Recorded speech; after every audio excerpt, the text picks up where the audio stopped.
Good day, brothers and sisters. Another day to spend with the Lord. Come, let us listen and reflect on His Word.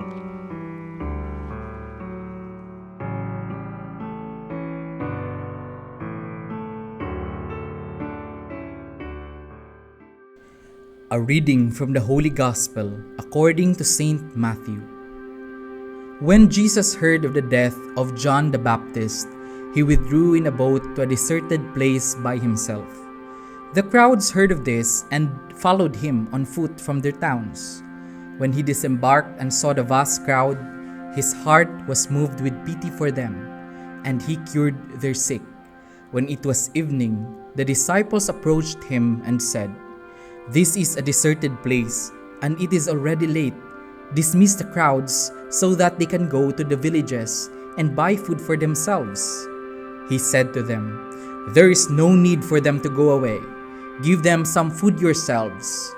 But they said to him, "5 loaves and 2 fish are all we have here."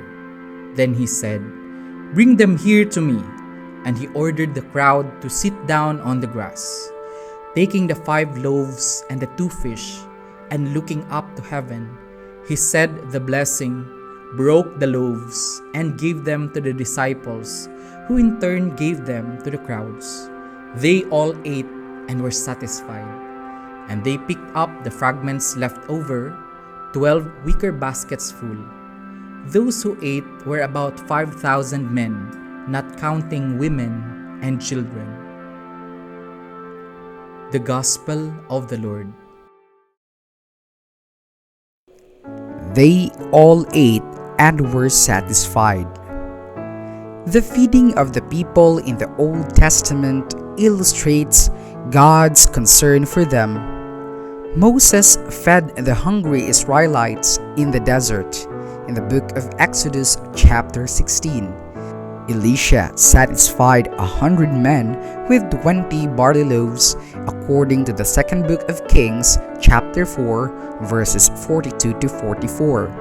And Isaiah foretold a time when God would prepare a feast of rich food for all peoples on the holy mountain. Jesus multiplies 5 loaves and 2 fish to feed the hungry crowd, recalling the prophetic actions of old. But the feeding of the crowd prefigures the Eucharist. Jesus will repeat his words and gestures at the Last Supper. At the same time, it looks forward to the eternal banquet in heaven, where God will satisfy all human longings.